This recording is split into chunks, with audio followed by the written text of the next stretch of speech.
Bismillahirrahmanirrahim. Assalamualaikum warahmatullahi wabarakatuh.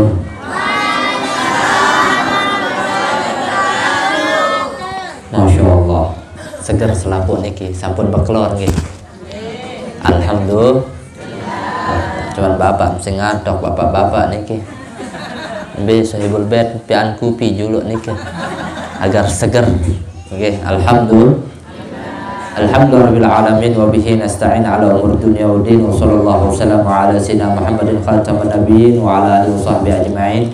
Subhanaka la ilma lana illa ma 'allamtana innaka antal alimun. Rabbi shrah li sadri wa yassir li amri wa hlul 'uqdatam min lisani yafqahu. Alhamdulillah, yang kami hormati di sini guru kita tercinta Al Habib Said Mustafa bin Ja'far Baharun, teman saya, sekaligus guru saya dulu di Yaman. Masya Allah, kita satu kelas, satu halakoh, satu asrama. Saya kirain dulu waktu berangkat cuman berdua dengan Lombok, ternyata ada habis mustabul. Parantiang dengan Sumbawa awalnya, ternyata tinggal di Bengkel, ternyata juga masih ada sanak famili. Walhamdulillah, yang kami cintai dan kami hormati di sini pula para tuan guru, para asatiz, Pak Kadus, Masya Allah. Kita doakan semua saudara-saudara kita, ikhwan kita semua, ini berkat Muharram, berkat tahun baru ini, Allah ampuni dosa-dosa kita yang telah berlalu. Allah ganti dengan pahala yang berlipat ganda. Dari saudara-saudara kita yang sakit, insya Allah berkat ratibul haddad, berkat kita berzikir ala bidzikrillah tasma'innul qulub, Allah berikan kesembuhan bagi setiap yang sakit. Semoga dengan ratib haddad ini Allah jaga kampung kita dari segala mara bahaya, dari segala musibah, dari segala bencana, dari segala wabah. Insya Allah berkat Allah ratibul haddad, Allah angkat corona ini insya Allah, biar kita bisa enak majelis lagi, ratiban lagi, maulidan lagi. Amin ya rabbal. Dan juga kita doakan bagi saudara kita yang wafat, yang meninggal, wabil khusus tadi depan kita, semoga Allah angkat derajatnya, mendapatkan berkah dari majelis ini. Allah jadikan taman-taman surga kuburannya raudhatun min riyadhil jannah. Mudahan daripada pahala ratib haddad ini juga dikirimkan oleh Allah kepada saudara-saudara kita, keluarga kita yang sudah wafat, Allah jadikan dari pahala yang berlipat ganda. Amin ya rabbal. Alhamdulillah, berkumpulnya kita pada kesempatan malam hari ini dalam rangka juga memperingati malam tahun baru, satu Muharram, di mana ini adalah bulan yang sangat mulia.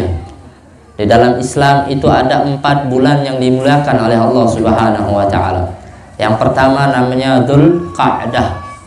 Habis Syawal namanya Dzulqa'dah atau Dzulqaidah kalau bahasa Bengkel nggih. Ya, Dzulqa'dah. Yang kedua namanya Dzulhijjah atau bahasa Inggrisnya bulan haji. Bulan haji. Yang ketiga adalah Muharram. Ini adalah bulan Muharram. Dan yang keempat adalah bulan Rajab atau bulan Roah. Betul apa pendek niki? Bulan Roah amun bahasa Inggrisnya. Amun bahasa Bengkel apa niki? Bulan Roah pada berarti. Lah selaku hidup di Inggris selaku niki. Di Inggris tapi menciptakan namanya pelecing. Ya. Alhamdulillah. Bulan Muharram, bulan yang sangat mulia, bulan yang sangat dimuliakan oleh Allah Subhanahu wa taala. Barang siapa yang membaca doa akhir tahun kemarin sore niki, sak membaca doa akhir tahun itu sama seperti dia ngeprank setan. Tawaran ngeprank. Nah, ini setan ini tugasnya buat apa? Begoda doang. Pokok menarak dengan begoda setan loh. Tentu pendek. Hati-hati maka dedek jari karena di dalam firman Allah Subhanahu wa taala minal jinnati wan nas. Sak begoda ne arak sak setan manusia, arak sak setan nyata. Jadi sak girang begoda ternyata setan. Ya. Setan itu tugasnya di dunia untuk bergoda siapapun digoda. Bagaimana orang itu untuk jauh dari Allah? Bagaimana supaya enggak sholat, supaya enggak puasa, supaya enggak bersedekah, supaya enggak berzikir, supaya enggak datang di majelis. Arak doang. Teh harap pengajian nih ke kan Habib Mustafa lek Bengkal. Bare juru nih masih seru film Indosiar azab kubur nih. Nah, ini sudah terkena godaan rayu setan. Oh, Pak Arif juluk nih, sak bajang-bajang. Anu nih film Korea nih man selesai nih. Emang Korea mau beri syafaat kita enggak? Oh, nih man selesai nih. Film Cinta Luna nih man selesai. La ilaha illallah Muhammad Rasulullah. Inna lillahi. Banyak sekali godaan-godaan yang mereka kirim supaya kita tidak hadir majelis, supaya kita tidak berzikir, supaya kita lupa sama Al-Quran. Terlebih lagi lupa sama sholat. Arak doang teboyo, Pak Arif juluk sembayang wah asar, Pak Arif tanggung sinetron ini mak selesai. Ayo pengajian, nek man selesai. Ada kan? Nah itulah tugasnya syaitan, membujuk rayu anak Adam sampai kapan? Sampai yaumul qiyamah. Supaya apa? Arak batu delek neraka. Aneh wah samile bebaturan kencing setan, delik sembayang. Pada lek neraka. Tapi insyaallah kita semua ini termasuk golongan ahli surga. Ghanimatul majlis zikir al jannah, kata Rasul. Harta karun yang paling bagus, paling istimewa, paling indah diberikan kepada orang-orang ahli zikir, majlis selawat, itu surganya Allah Subhanahu wa taala. Sehingga Rasulullah SAW juga bersabda, ya, idza marartum bi riyadil jannah farta'u. Kalau kalian mampir jalan ada taman-taman surga, datang biar rasakan itu adalah kenikmatan taman surga. Betul apa enggak ini? Mau jadi penduduk surga apa enggak? Bayangkan kita hadir majelis zikir, dek perlu jok toko beli ai inem. Bismillah.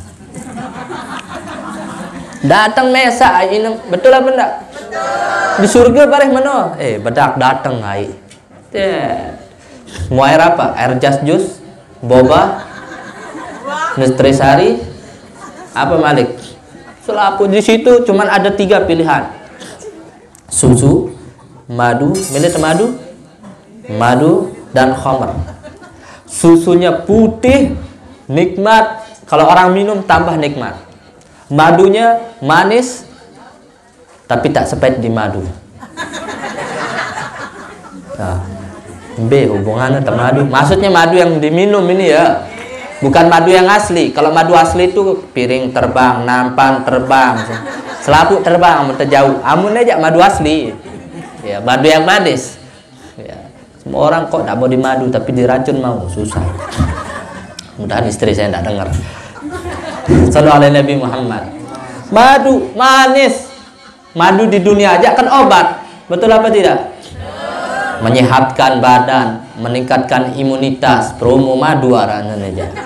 Ya, meningkatkan imunitas, amun sakit-sakit tebeng madu sehat seger. Itu lek Yaman lah nggih. Denara aran apotik niki. Selaput kadu madu panas, madu pilek, madu batuk kadu madu. Karena manfaatnya begitu besar. Itulah salah satu mukjizat yang Allah berikan kepada lebah.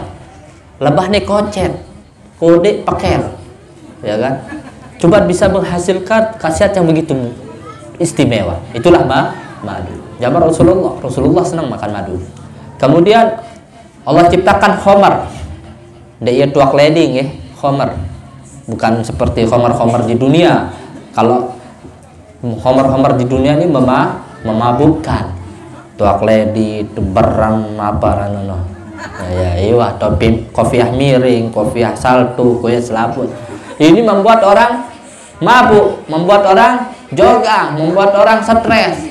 Tapi kalau khamr di akhirat membuat orang tambah merasakan kenikmatan. Makanya barang siapa yang menikmati telah meminum khamr di dunia, maka dia tidak akan pernah minum nanti arak di surganya Allah Subhanahu wa taala. Hati-hati, dia sampai tegal-tegal dekat-dekat kacarannya khamr atau minuman setan. Karena itu adalah minuman setan. Kalau kalian minum minuman setan, setan mau minum apa? Jangan. Kesian setannya, biar setan aja yang ngabisin. Kita jangan, karena kita manusia. Ya, jangan dideketin sama sekali. Ya, karena orang yang meminum, membantu, menjual, itu semuanya dilaknat oleh Allah Subhanahu wa taala. Nah, bagi mereka duduk di majelis adalah surga bagi Allah. Barang siapa yang duduk di majelis zikir, Allah berikan surga. Tadi saya bilang minuman. Habis nih arah takilan nih ke Sohibul Bait. Alhamdulillah. Tidak perlu bongkak kan? Betul tidak? Tidak ada pengajian dari rumah bertakilan. Kok kembali bertakilan kan tidak kenal majelis ini. Subhanallah. Tanpa kita masak Sohibul Bait langsung ngasih apa? Nasi kuning, nasi kebuli, apa nasi bengkel nih. Ya kan? Betul. Nanti di surga pun dibuatkan oleh Allah Subhanahu wa taala, tinggal apapun yang tersirat dan tersurat dari sanubari kita Allah kirim. Umpama lihat dunia ngidam, Masya Allah, pira bulan, pitu bulan, apa tidak man melihat yang anu nih persing jambah tapi dia nak rasa berdagang. Akhirnya anaknya eloran. Betul apa enggak? Itu mitos saja sih, bisa dipercaya bisa enggak, ya kan? Tapi kalau di surga Alhamdulillah datang aran ngidam langsung di depan mata datang. Melihat ayam bakar, datang. Melihat kambing bakar, datang. Melihat sapi bakar, datang setik, tidak perlu ngantri sama kupon. Ya, tidak perlu. Ya, karena Idul Adha kemarin banyak yang ngantri sama kupon. Terus dapatnya cuma bebalung doang. Ya ilaha illallah Muhammad Rasulullah. Itu tidak pakai ngantri, langsung datang tanpa pakai Gojek wala Grab. Free. Tidak pakai GoPay, tidak pakai Dana atau Shopee dan lain sebagainya. Ya mau diskon 88 ini ibu-ibu nih. Ini langsung dikirim oleh Allah Subhanahu wa taala. Setiap kali apa yang diinginkan oleh hati seseorang itu dia datang. Sampai diriwayatkan ada sebuah kisah penduduk surga yang terlintas pada dirinya ini melihat aran punti. Punti, aran punti bahasa Inggris, bahasa Indonesianya pisang. Punti. Melihat gede aran punti. Allah kirimkan punti. Itu ada sebelahnya pohon punti, tumbuh, puntinya nunduk. Tinggal dicomot saja. Dimakan sama dia. Ya Allah, keenaknya, mantap katanya. Mantap jiwa katanya. Lagi dia rasa, ya Allah, tambah natap. Tambah lagi, tambah mai. Tambah lagi, tambah mai. Terus sampai lihat-lihat murim. Lah, gedeng puntik doang di sini. Cek palo. Lah, berapa buah saya makan? Sampai tidak angka-angka makan. Coba sih di pelinggih sami di dunia. Makan puntik sekali, enak. 2 kali, lumayan. 3 kali, nyer. 4 kali ngutang ngorot. Ya, itulah kalau di dunia. Pertamanya enak, seperti kita makan Indomie. Oh, Masya Allah, mie goreng sekali. Mai ini nambah balik 2 kali nyer, 3 kali ngutang ngorot. Ya kan, semakin lama semakin enggak enak. Awalnya saya sama sekarang. Umpama ini semua saya traktir makan duren. Siap tak makan duren ini? Arak sandi demen duren. Saya enggak suka. Ya, susah nih. Yang suka duren saya traktir sekarang. Saya balikkan duren ada 1 juta buah. Tapi harus dihabisin semua. Kira-kira kuat? Langsung hipertensi, UGD, darah tinggi, macam. Kalau makanan di sana darah penyakit, tidak ada yang ke UGD. Udah tidak ada rumah sakit di sana, apalagi vaksin tidak ada di sana, ya kan? Covid tapi tidak darat di surga. Nggih. Itulah makanan di dunia dan di akhirat berbeda. Kalau di sana semakin kita makan semakin enak, semakin makan semakin enak, semakin makan semakin enak dan tidak menggemukkan. Kadang kita yang ibu-ibu niki demen mangan tapi tidak milih gemuk. Aneh kan? Betul apa enggak ini? Pengalaman soalnya, saya punya istri soalnya. Makan banyak tapi nggak mau gemuk. Itu gimana? Apa dia makan? Larinya kemana gitu? Ke laut? Nggak mungkin, pasti ke badan. Jadinya bikin kecuali saya makan banyak tapi kurus-kurus terus. Soalnya isinya bukan cacing ini, naga isinya. Ya, alhamdulillah. Jadi perbanyaklah kita duduk-duduk di majlis zikir. Karena ala bizikrillah tatma'innul qulub. Stres, depresi, darah kepeng, PPKM, duku, sepi, pekan, sepi, apa-apa sepi. Maka ketahuilah ala bizikrillah tatma'innul qulub. Ketika kita dikasih sepi, rezeki seret, ya, tidak punya uang, ingat yang kasih kita uang siapa? Allah. Yang kasih kita rezeki siapa? Allah. Kita lupa sama dia. Kita lupa sama zat yang memberikan kita rezeki, sehingga ya udah ngapain? Aku ingat dia, diajak melupakan aku. Fadhkuruni adzkurukum. Maka kalau mau diingat sama Rasulullah, sama Allah Subhanahu wa taala, ya kita ingat sama Allah. Jangan malas untuk berpikir, jangan malas kita untuk mengingat kepada Allah Subhanahu wa taala. Alhamdulillah ratib haddadnya tokcer. Anti santet, anti bukhul, anti leak, anti jin, anti setan. Orang yang baca ratibul haddad, Allah jaga dirinya dari segala macam penyakit zahir maupun batin. Dari corona, pilek, batuk, mencret dan sebagainya.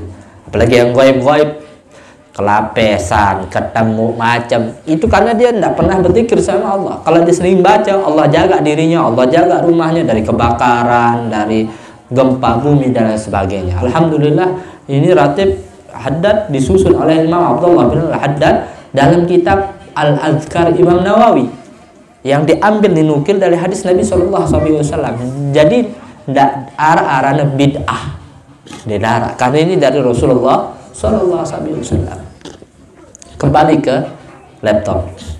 Ini kita memperingati 1 Muharram, tahun baru Nah, iya aran tahun baru Islam nih ke. Iya tahun baru Islam itu tanggal sekit Januari. 1 Januari ini ke tahun baru dengan Kristen Nasoro. Kalau Islam tahun barunya ya ini 1 Muharram 1443. Alhamdulillah diperpanjang umur kita oleh Allah Subhanahu wa taala untuk menikmati daripada tahun yang mulia. Ini sekarang kembali muhasabah kepada kita, adakah perbaikan di tahun ini? Dahulu mungkin sholatnya masih bolong, puasa masih megah, zikir masih lupa. Tetapi sudah kita baca doa akhir tahun, barang siapa yang baca doa akhir tahun, Allah ampuni dosa tahun-tahun sebelumnya. Dan barang siapa yang membaca doa awal tahun, Allah jaga dia daripada kemaksiatan dan dosa-dosa sampai tahun berikutnya. Kira-kira baca nih Dek?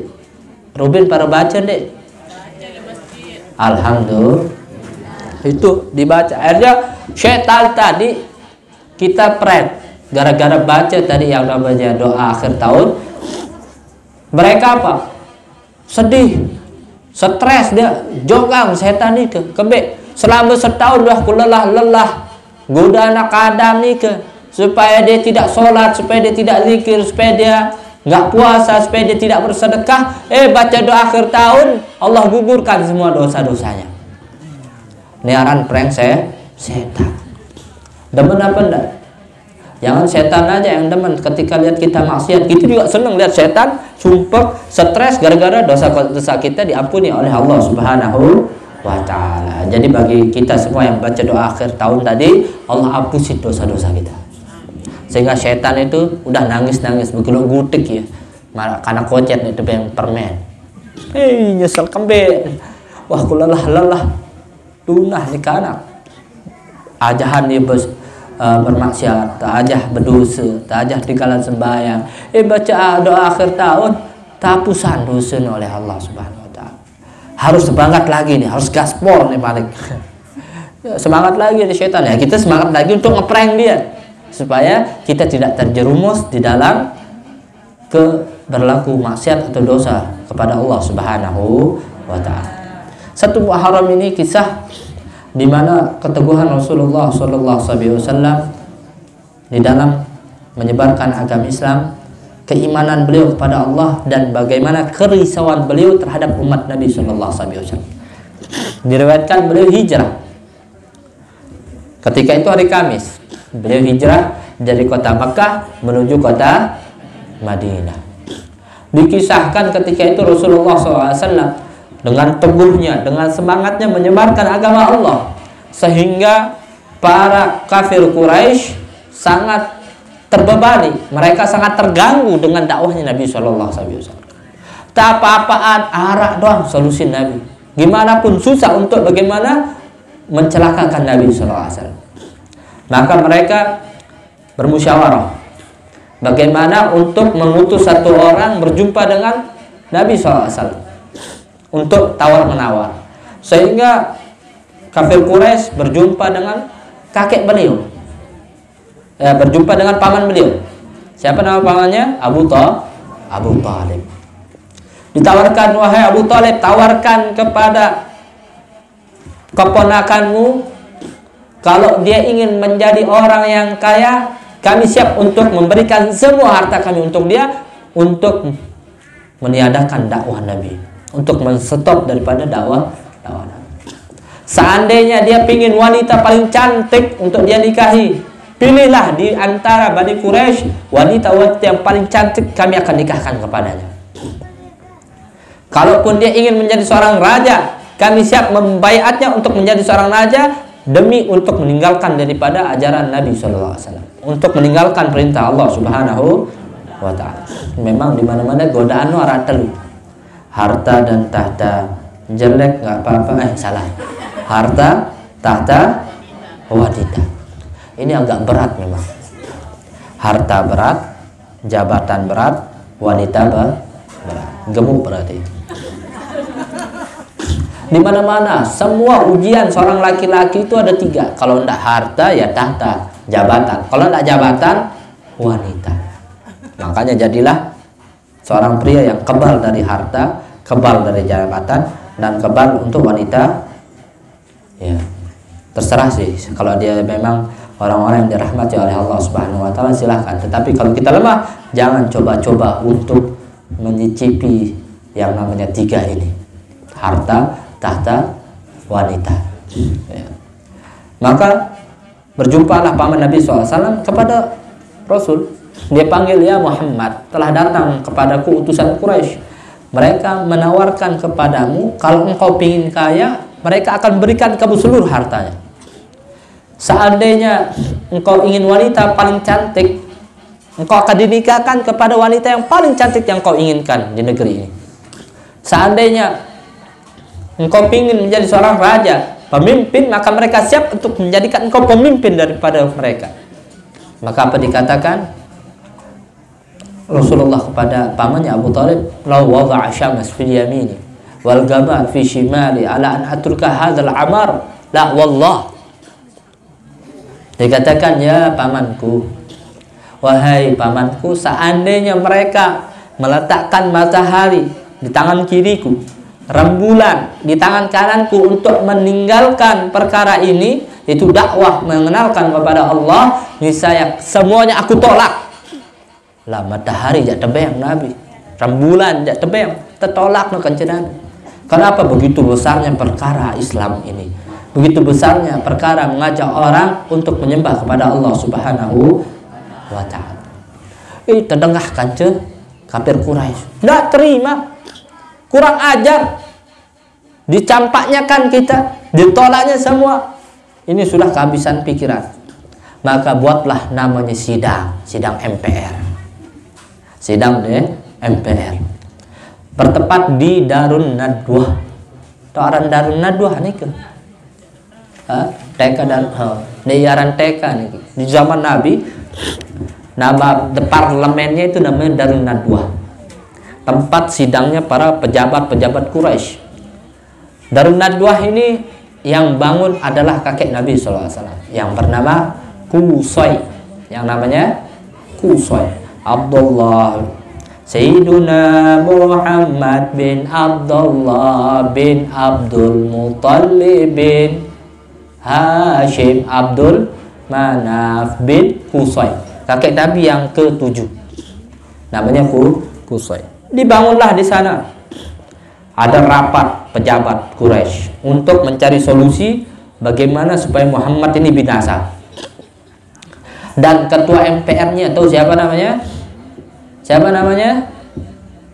Namanya adalah Amr bin Hisham. Itu ada Amr bin Hisham. Julukan bahasa Sasaknya adalah Abu Jahal. Tahu arti Abu Jahal? Apa?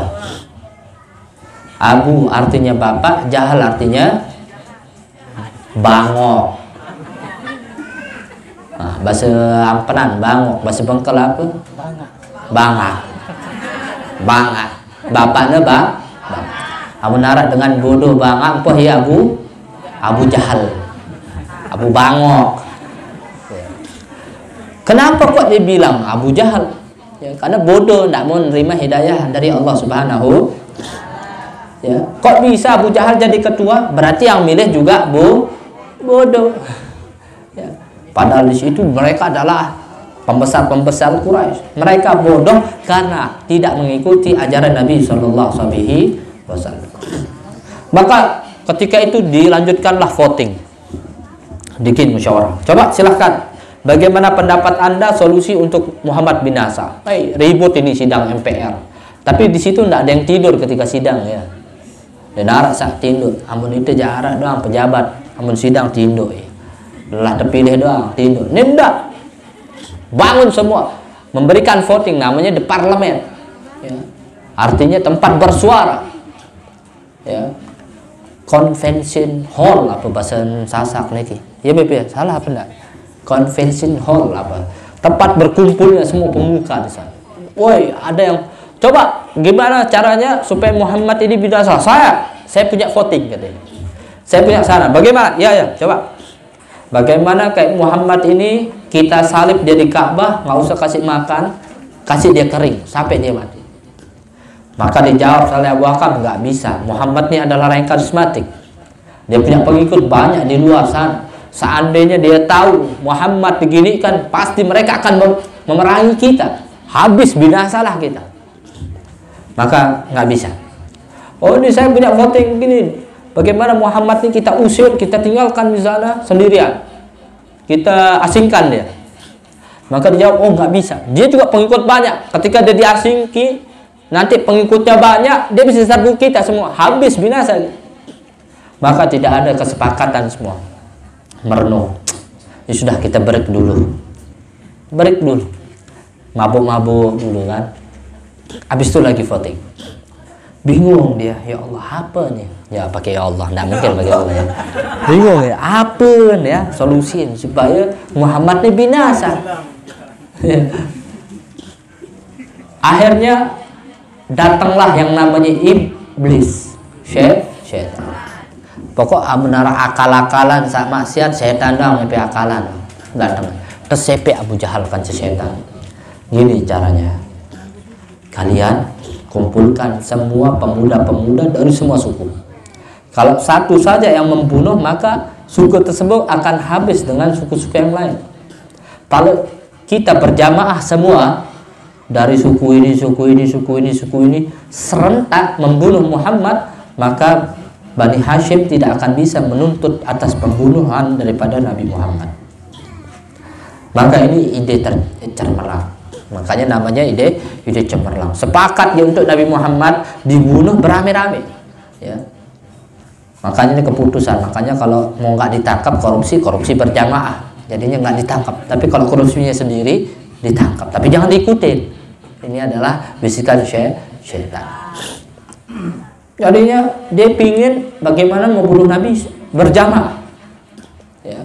Berjamaah. Dia panggil semua pemuda daripada Quraisy untuk diambil satu-satu yang keker, yang hebat, yang kuat untuk membunuh Nabi Muhammad.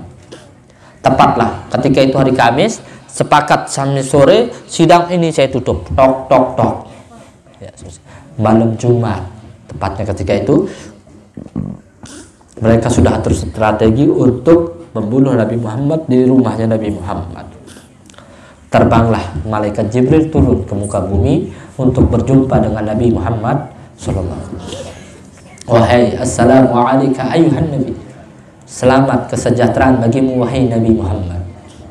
Sesungguhnya aku membawa berita dari Allah, engkau diperintahkan malam ini untuk hijrah. Terperintahan untuk hijrah ke Madinah. Hari ini, malam ini wahai Jibril. Ya, malam ini. Kenapa? Karena Allah Subhanahu wa taala memerintahkan sesungguhnya Bani Quraisy telah bersepakat untuk membunuhmu malam ini. Maka dipanggillah Sayyidina Ali karamallahu wajhahu wa ta'ala. Ada telepon, enggak ada zaman itu telepon. Dipanggil Sayyidina Ali. Sayyidina Ali dinara WhatsApp, Instagram dinara. Tempoh Sayyidina Ali. Suruh apa? Suruh tidur di kasurnya Rasulullah SAW.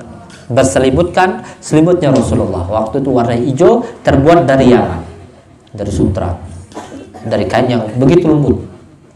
Kainnya Nabi Muhammad SAW. Diperintahkan Sayyidina Ali untuk tidur di tempat tidurnya Rasulullah SAW. Bayangkan bagaimana betapa hebatnya Sayyidina Ali, mentalnya kuat. Kalau kita kalah mental di sini. Ini siapkan mentalmu, saudara. Karena ini salah-salah sekali Sayyidina Ali bisa mati terbunuh. Bukan satu orang yang akan menghunuskan pedang kepada Rasulullah, tetapi banyak puluhan daripada pemuda ketika itu. Dan Rasulullah SAW pergi menuju rumahnya Sayyidina Abu Bakar. Rumahnya siapa? Sayyidina Abu Bakar. Sayyidina Abu Bakar diperintahkan oleh Rasulullah untuk menemani hijrah ke Madinah. Makanya ini salah satu hikmah kalau kita mau safar, mau berpergian, hendaknya bersama-sama. Yang kedua, mencari kawan, saudara yang amanah, yang bisa kita percaya.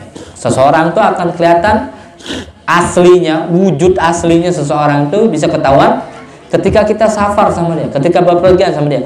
Entah dia ini pelit, entah dia ini baik, entah dia ini emosi, entah dia ini egois, atau dia sabar.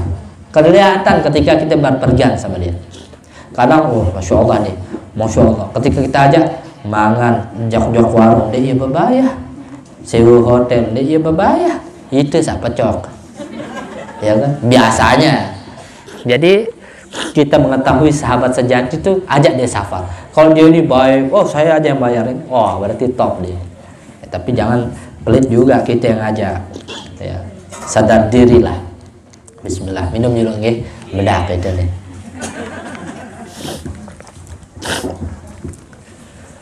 Dia pergi ke Sayyidina Abu Bakar, dikatakan, wahai Abu Bakar, sudah datang waktunya, aku diperintahkan oleh Allah untuk hijrah ke Madinah. Itu dengarnya Sayyidina Abu Bakar, ya Rasulullah, hari inilah, saat inilah yang aku tunggu-tunggu kabar gembira darimu untuk menemanimu untuk hijrah ke Madinah. Begitu senangnya Abu Bakar, sampai nangis Sayyidina Abu Bakar. Ketika itu ada Sayyidah Aisyah, tumben heran, ya Rasulullah, tumben aku lihat Abi ini menangis, ayahku menangis, tumben menangis tapi bahagia. Amun itu nangis dalam kepeng PPKM pedagang 1000 narak kompornya dulu, tapi ada ini Sayyidina Abu Bakar senang, nangisnya senang, bahagia, seperti seorang ibu atau ayah yang lama menantikan lahirnya seorang anak, ketika lahir nangis, senang. Begitulah lebih bahagia lagi hatinya Sayyidina Abu Bakar ketika diperintahkan oleh Allah menemani Rasulullah SAW untuk hijrah. Senang, bahagia. Maka Rasulullah SAW keluar dari rumahnya. Sayyidina Ali tertidur di kasurnya, diprank sama Rasulullah. Para bajang-bajang nikah. Pada bajang-bajang itu dirubah sama Allah Subhanahu wa Ta'ala, terkutuk jadi batu. Tinduk ya. Lola ditidurkan oleh Allah Subhanahu wa Ta'ala. Sehingga Nabi Muhammad jak telawat, penjaga penuh pada malaikat. Sehingga Allah berfirman, wa ja'alna min baini aydihim saddan wa min khalfihim fa'ushaynahum. Tepiak ngantok, tinduk arak sak berdiri pegang. Marah patung demak pedang. Wah, siap-siap. Sama Rasulullah di di prank nih, apa bahasa Sasak pasingannya ya, dicandain sama Rasulullah, diambil pasir sama Rasulullah, duduk nih kepalanya sikit-sikit, nggak terasa dikasih dia pasir satu-satu. Marak dengan tinduk ditengap Rasulullah SAW julu maten ya. Sampai itu Rasulullah pergilah kepada rumah Sayyidina Abu Bakar. Sayyidina Abu Bakar sudah menyiapkan 2 kendaraan. Sayyidina Abu Bakar membeli 2 onta. Ya. Beliau sudah menyiapkan bekal untuk perjalanan beliau dari Mekah sampai Madinah. Sehingga ketika itu Sayyidina Abu Bakar juga menyiapkan para pelayannya. Di situ ada Amir bin Fuhair. Amir bin Fuhair ini adalah budaknya Sayyidina Abu Bakar yang diberdekakan sama Sayyidina Abu Bakar. Dan kerja menjadi pelayan Sayyidina Abu Bakar untuk menggembala daripada domba-dombanya atau kambing-kambingnya. Diperintahkan sama Sayyidina Abu Bakar untuk selalu ikut bersama Rasulullah dan ia untuk menutupi jejak daripada kaki ontanya. Ketika itu pula ada namanya Siti Asma binti Abu Bakar. Siapa? Saudaranya Siti Aisyah. Siti Aisyah apa itu? Aisyah. Aisyah, ku jatuh cinta. Nah, lain. Ini Habib TikTok karena dia. Sayyidah Aisyah punya saudara namanya Sayyidah Asma. Aran dengan Asma nih ke? Oh, ada alhamdulillah. Berarti pelingkih niki orang tuanya ambil tabaruk dengan anaknya, anak putrinya Sayyidina Abu Bakar. Sayyidah Asma ini adalah wanita yang top markotop. Kok bisa saya bilang top markotop? Bayangkan ketika Rasulullah SAW dan Sayyidina Abu Bakar ini pergi dengan cepatnya karena dikejar sama kafir Quraisy, ingin dibunuh. Sampailah mereka di namanya Gunung Thur, di gua Thur. Begak pokoknya marah setengah renjani nih kiwah. Begak beli gunung nih. Di atasnya ada namanya gua Thur. Ini Amir bin Fuhair mengikuti mereka dan penunjuk jalan ketika itu namanya Abdullah bin Quraid. Abdullah niki beragama orang yang menyembah kepada Lata dan Uzza, bukan Islam. Tetapi seorang yang menyembah berhala tetapi dia amanah. Bau terpegang cucuk niki. Amun itu jak bau terpegang janji, hianat terus. Janji palsu, PHP. Pemberi harapan cari saja yang benar-benar. Nenek sak PHP. Karena sakit di hati itu tidak seenak sakit gigi. Betul apa tidak? Jangan suka yang di PHP pokoknya. Lagi yang bajang-bajang, sak dedara-dedara dedek milih PHP pokoknya. Ya, jaga diri. Dijaga. Sayyidina Abu Bakar melihat, stop ya Rasulullah. Dedek pelinggih tamu julu, beng tiang tamu jok. Gua Thur lagi. Kali-kali ada hewan buas. Masuk Sayyidina Abu Bakar ke Gua Thur. Banyak lubang-lubang ditutup sama Sayyidina Abu Bakar pakai kain, pakai batu. Sampai habis ini kainnya. Harap sisa 2 lubang masih. Masuklah Rasulullah SAW bersama Sayyidina Abu Bakar sembunyi di dalam Gua Thur. Karena Sayyidina Quraisy ini, kafir Quraisy ikut terus mengincar Rasulullah dan mengatakan dia ada di gunung sana. Lari Rasulullah masuk di dalam Gua Thur. Dia berjaga bersembunyi di sana sampai tertidurlah Rasulullah SAW. Kalau capeknya panas di Mekah dia marah leh bengkel panas nih kan. Amolek bengkel dek sampai aspal meleleh di sana. Aspal bisa meleleh dari panasnya. Zaman Nabi apalagi. Ya di nara AC, di nara kipas angin. Itu alhamdulillah hara AC, hara kipas angin. Ya, apalagi kipas angin terjauh malik. Ya, ini tidak ada. Rasulullah tertidur di pangkuannya Sayyidina Abu Bakar. Bayangin, gimana kita ketika tidur ada orang yang sayang, yang kita sayangi tidur di atas paha kita. Kita lus-lus, pasti seneng lah. Kenapa? Orang yang kita cintai tidur di paha kita. Tidak mungkin tidur tak bantal, nggak mungkin. Ya, kalau ini ya Allah senangnya Sayyidina Abu Bakar tidur di atas pangkuannya. Sayyidina Rasulullah tidur di pangkuannya Sayyidina Abu Bakar. Sayyidina Abu Bakar bertelusu. Apa ran bertelusu niki? Berteluju. Rasul. Tapi nggih ini Sayyidina Abu Bakar berteluju, Rasulullah tertidur di sini. Sayyidina Abu Bakar berteluju nutupin 2 lubang yang tadi nggak sempat ditutup karena apa? Habis gak ada pakai dia nutup. Ternyata di dalam lubang itu ada hewan berbisa. Riwayat tidak menyebutkan antara ular atau kalajengking. Intinya yang dua-dua itu berbisa. Kalau kayak kecoa, kelape tidak ada masalah. Di padang pasir nih laba-labanya beracun, ulahnya beracun, kalajengking beracun, apa-apa beracun. Ternyata ular atau kalajengking, riwayatin itu tahu kenapa?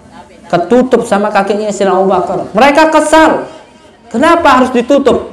Diriwayatkan bahwasan ular tersebut tahu apa? Kepo, pingin ngelihat wajahnya Rasulullah. Ular, hewan yang berbisa, ini pingin lihat mukanya Rasulullah, pingin lihat wajahnya Rasulullah. Karena rindunya mendengar kabar dari Allah Subhanahu wa taala, mendapat ilham bahwasanya Rasulullah masuk di gua tersebut. Dia pingin lihat Rasulullah, tapi terhalangi oleh kakinya Sayyidina Abu Bakar. Oh, ini kaki ngalangan doang, tercucuk, digigit. Kenapa? Karena menghalangi ular tersebut ingin memandang wajah Rasulullah. Seandainya kalau nggak ditutup nggak ada masalah, ular itu pasti ingin lihat Rasulullah. Karena semua hewan tunduk di atasannya daripada Rasulullah Sallallahu Alaihi Wasallam. Digigitlah kakinya Sayyidina Abu Bakar. Ditahan sama Sayyidina Abu Bakar karena beracun. Terus menjalar dari kaki terus ke badannya sampai panas, keringet dingin, sampai menangis. Sayyidina Abu Bakar tidak bisa menahan daripada rasa sakitnya.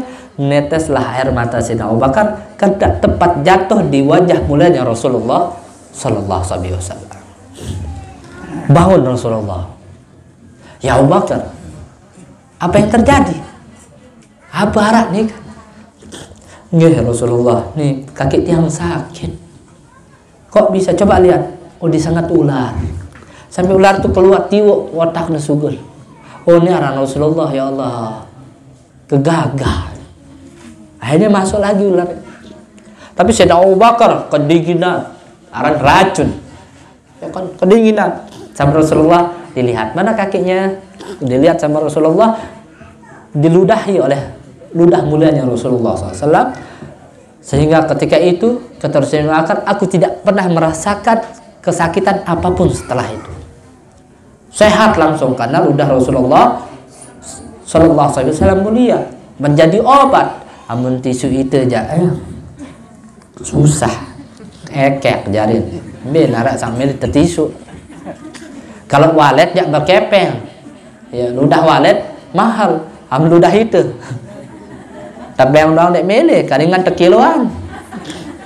Ya, ini ludahnya Rasulullah SAW menjadi obat kepada Sayyidina Abu Bakar karena berkah.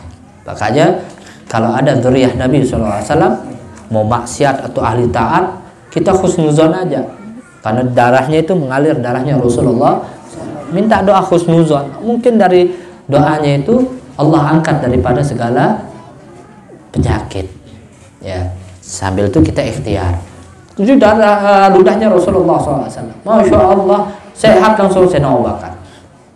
Selama berapa hari di dalam gua tur? Selama 3 hari. Yuk, ini apa ya lapah? Rasulullah kancil Sayyidina Abu Bakar? Tidak. Karena apa? Karena Siti Asma radhiyallahu anha wa ardah diperintahkan oleh Sayyidina Abu Bakar selaku ayahnya untuk tiap hari datang bawain bekal. Sayyidina Asma ketika itu mengandung Sayyidina Abdullah bin Zubair. Sayyidina Asma ini dalam keadaan mengandung tua, sekitar 7 atau tidak riwayat 8 bulan. Hamil 8 bulan, tiap jelo tek turun gunung. Berbeda. Ya, ini yang ibu-ibu sudah merasakan mungkin. Bu, ngantok ruan ini. Sampun hamil bu, positif, ya, bukan positif COVID nih, positif hamil, ya, kelamaan di lockdown. Kira-kira amun pelinggi selaput niki, ibu-ibu hamil 8 bulan, tersuruh tayak dedek renjani wah segera anak wah, kira-kira kuat bu? Kembali deh. Dengan laik, mbe jauh hamil 7 bulan, mbe pete kayu kadu mongka kuat, lampak jok tono jok tene, ya. Bayangkan saya punya nenek itu punya anak 23. Habib saya ini saya punya kakek saudaranya 23. Bayangkan ibunya gimana? Ada yang 23 anaknya di sini? Lah Beb no, Nina pemeong. 23 kali dia ngelahirin. Subhanallah, itulah Wonder Woman. Bapak-bapak cemen tak bisa kayak gitu. Lemah bapak-bapak, tukahan meh. Tak bisa, itulah makanya ibu-ibu itu istimewa. Makanya sampai dibilang surga itu di bawah telapak kaki. Coba gantian, bapak sang ngandungan, bapak sang nyusuan, bapak sang ngelahirin, kira-kira kuat? Nggak kuat, ya. Kejepit doang sakit, kalingan ya. Melahirkan, ya kan, nggak kuat. Makanya jangan selalu menghina wanita, ya kan. Ini Siti Asma umurnya hamil tua, disuruh tiap hari mengantarkan makanan untuk Rasulullah SAW. Naik turun gunung sampai diriwayatkan guru kami Al Habib Umar bin Muhammad bin Salim bin Hafidh, ketika di Mekah beliau haji, beliau ingin tabarukan naik ke Gua Thur tersebut. Ketika itu Habib Umar datang sama murid-muridnya, pemuda-pemuda di Saudi sana. Naik, itu pemuda dia bilang apa? Ini yang pertama kali dan terakhir kali aku ikut. Begitu tingginya itu gunung, bukit, lelah, tayak, panas. Terus bagaimana Siti Asma ketika itu? Dalam keadaan hamil tua, naik turun gunung. Subhanallah. Ini karena begitu besarnya cintanya kepada Rasulullah SAW. Mau hamil tua, mau capek, itu tidak ada rasanya untuk khidmat kepada Rasulullah SAW. Ya, mudahan ibu-ibu kita ini kayak Siti Asma, Wonder Woman, kuat. Ya, 3 hari. Setelah 3 hari, Rasulullah dan Abu Bakar melanjutkan perjalanan bersama Abdullah untuk ke Madinah. Beliau muter jauh menuju Laut Merah sampai kepada Madinah.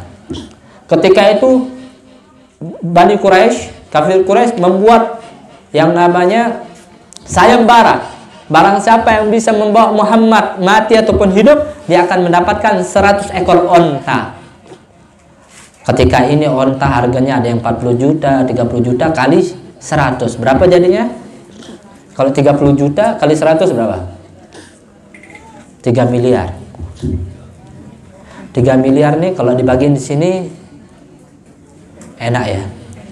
Ya, doakan saya kaya nanti. Tapi bagi-bagi ntar dulu. Dibagikan ontak 100 bagi siapa doang sang mau ngatongan Muhammad hidup mati, tapi yang 1 sunte. Datanglah yang namanya Sarakah bin Malik. Sarakah bin Malik ini adalah orang yang paling handal ketika dia menunggang kuda, joki dia.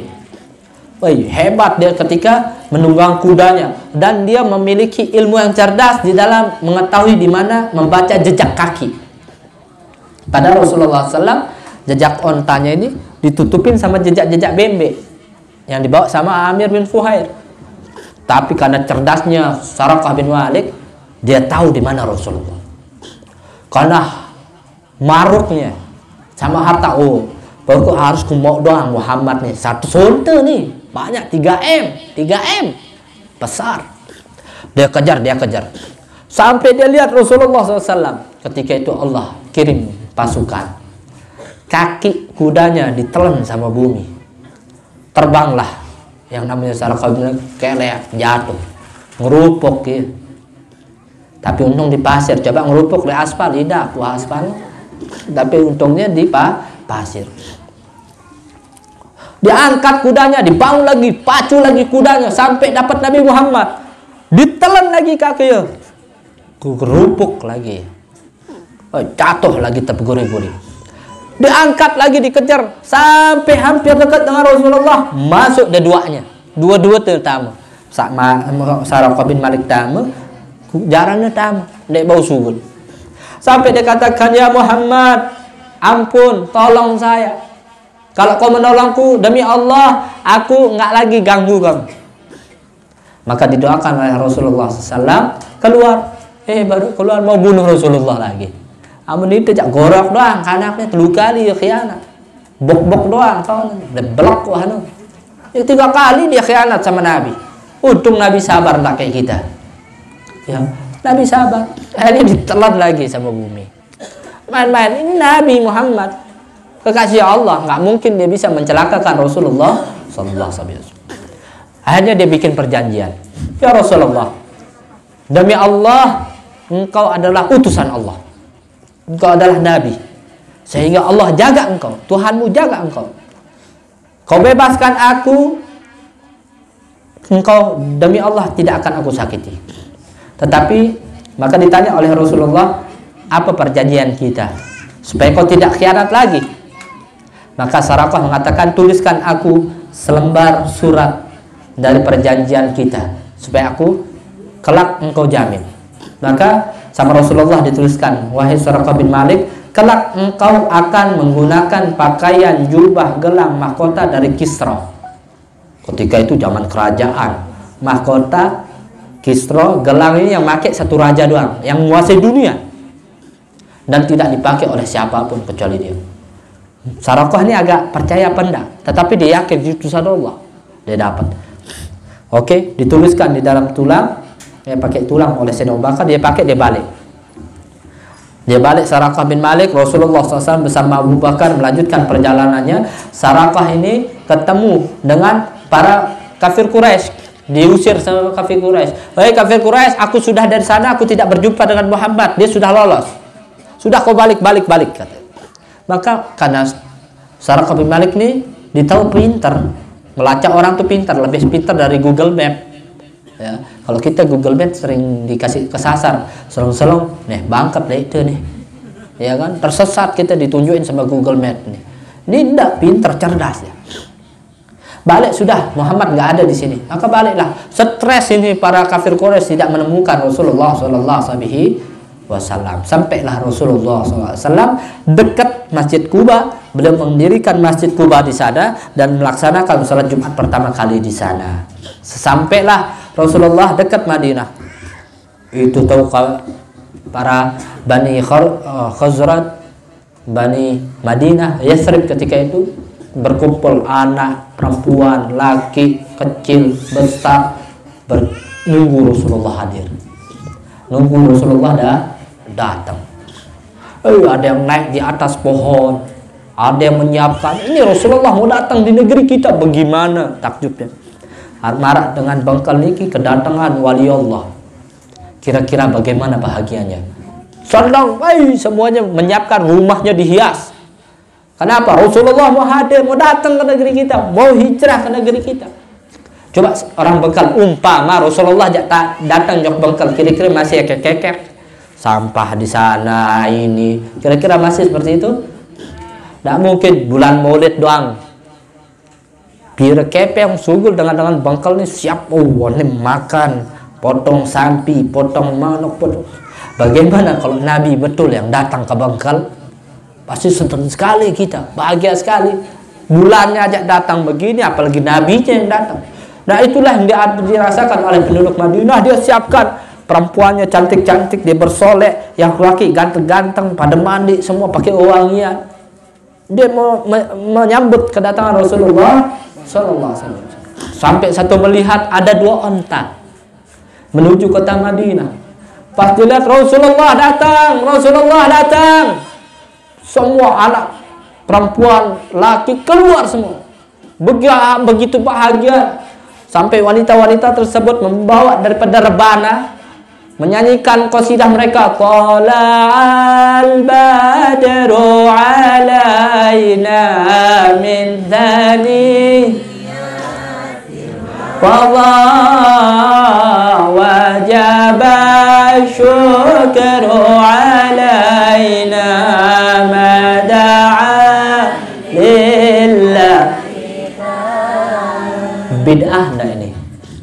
Bid'ah enggak? Orang zaman Nabi di qasidahin ini masa bid'ah. Jadi maulid ini rasa bid'ah. Lo sahabat pada maulidan, selakaran. Nabi datang ya pada selakaran, menyambut karena bahagianya Rasulullah SAW datang dengan selamat. Nah begitulah kita sekarang umat Nabi SAW.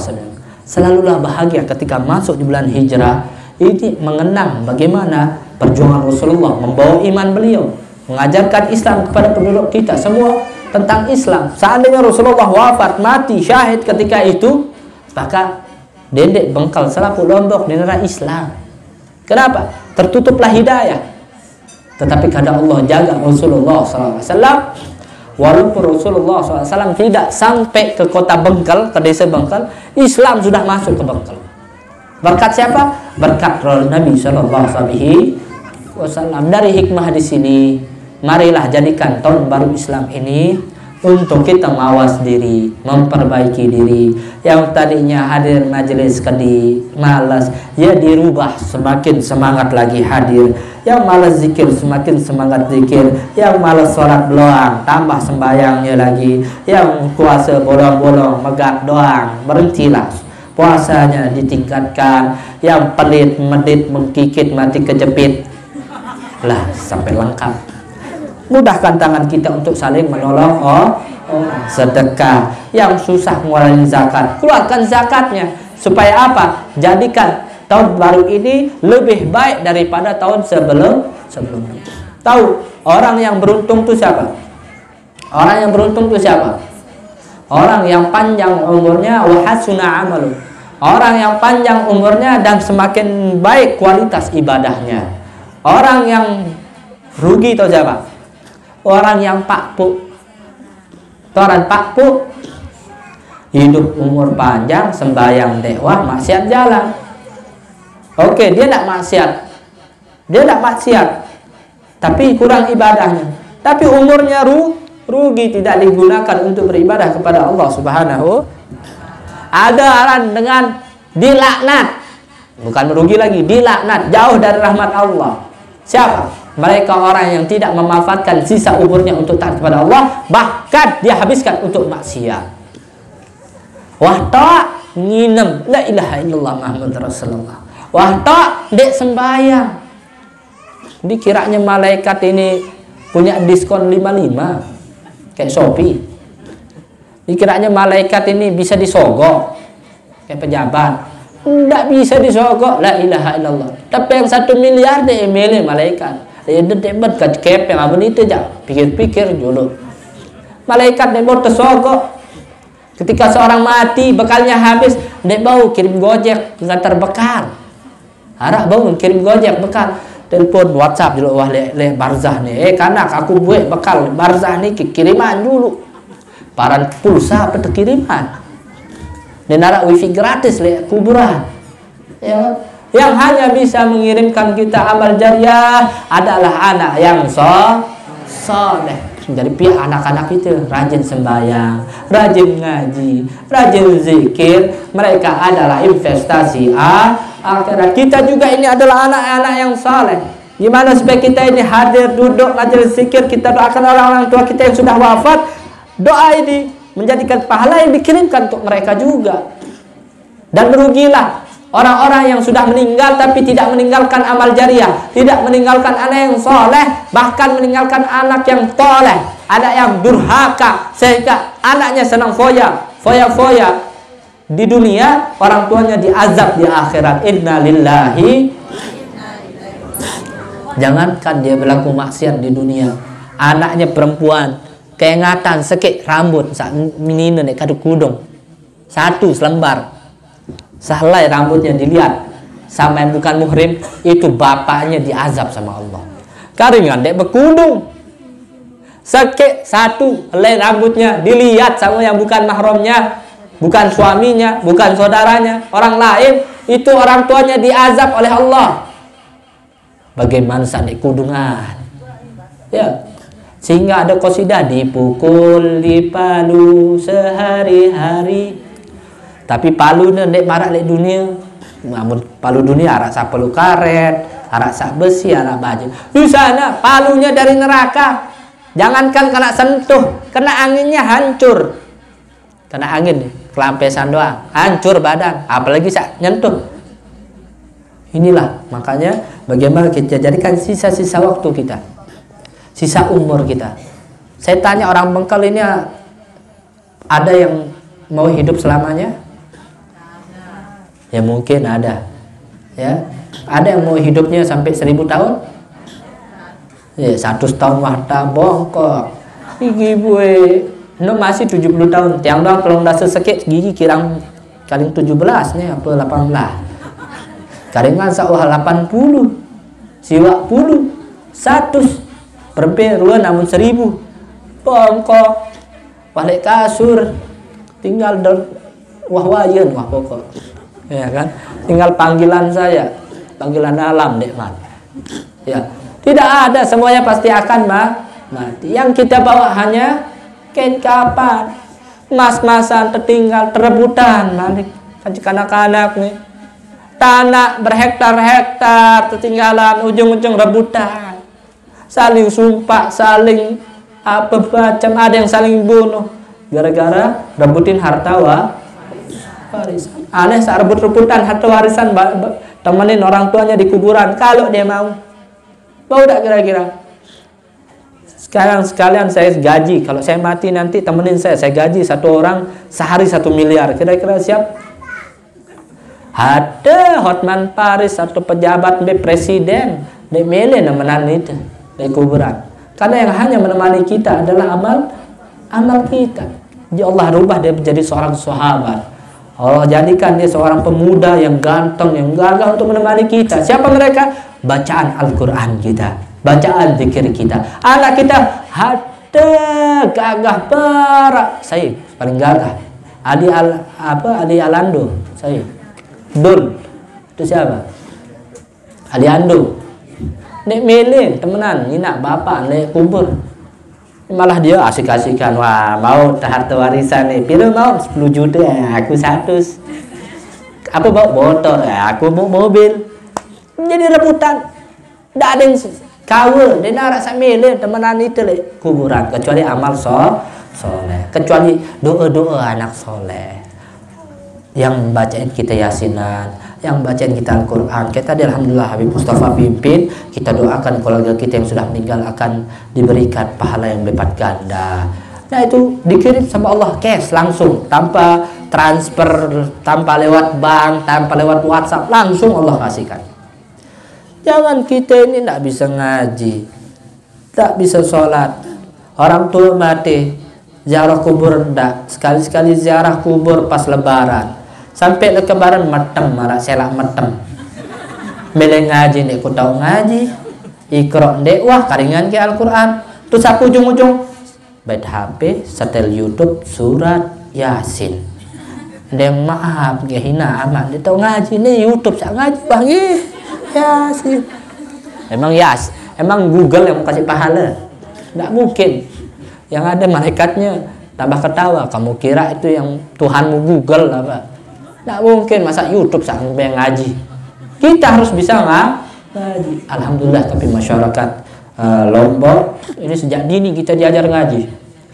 Ya, apalagi yang pelinggih-pelinggih ini ke zaman ketemu zaman Tuan Guru Saleh Hambali itu doang masih kocet lain maghrib lek langan bekadek kamu dek te beli belek pancedengan. Jangankan orang tua kita, tetangga kita ngomel, ini kanak lu keluyuran tuh juk pesantren ngaji, ke masjid sana ngaji. Betul apa tidak ini? Orang dulu itu seperti orang tua kita. Siapapun tidak diurus, mau anak saya, darah daging saya, apa enggak. Kalau udah maghrib, aib. Wah ini ditahu sudah ini orang tuanya tidak benar. Kalau anaknya maghrib masih di luar. Diperintahkan dia ngaji. Di masjid, kayak di madrasah, di TPQ. Kalau ada sekarang maghrib, teh jo kafe teh. Ngopi dulu. Teh main TikTok. Teh YouTubean. Dan nonton film kartun maghrib. Padahal maghrib ini adalah waktu yang paling indah, paling banyak Allah bainal isya'in, antara maghrib dan isya. Barang siapa yang melaksanakan sholat di sana, Allah kasih pahala berlipat ganda. Yang ngaji dapat pahala, yang itikaf di masjid dapat pahala. Jadi generasi kita milenial yang harus dijaga, jangan menjadi generasi TikTok. Ya, joget-joget maghrib nih, setel lagu beli astagfirullahaladzim. Belum tahu dia nanti kalau malaikat sudah ngebang di sana nanti. Amun malaikat nyanyi selesai masalahnya. Ya.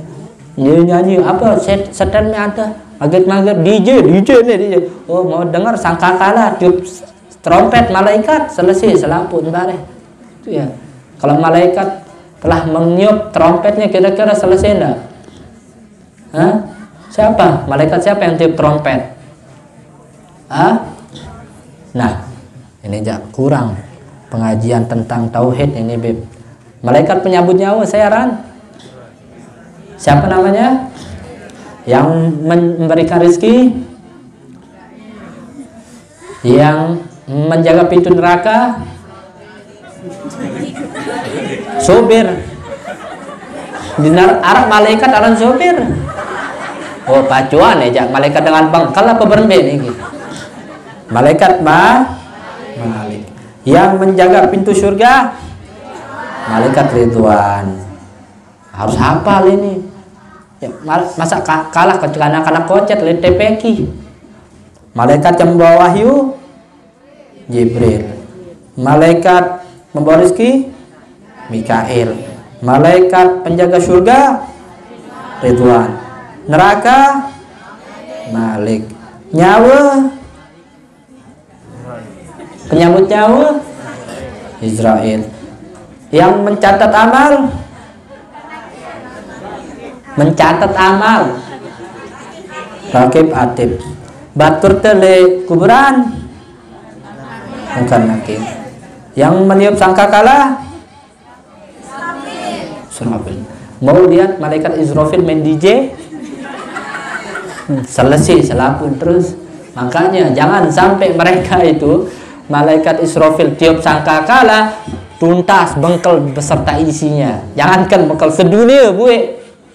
Ya, sebelum hal tersebut jadi, maka cepatlah kita bertaubat kepada Allah Subhanahu wa Ta'ala. Semoga yang banyak ini, wah 2,5 jam nih. Biasa itu sampai jam 4 sore biasanya.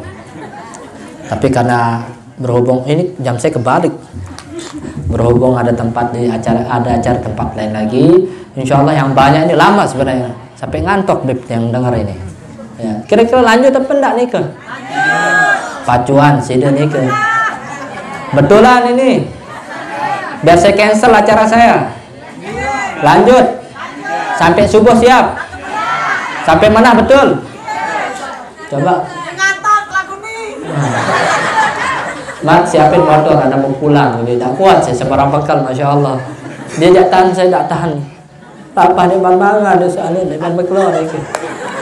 Insya Allah, semoga yang sedikit ini memberikan berkah kita, menjadikan ilmu kepada kita, menjadikan berkat jariah juga kepada kita.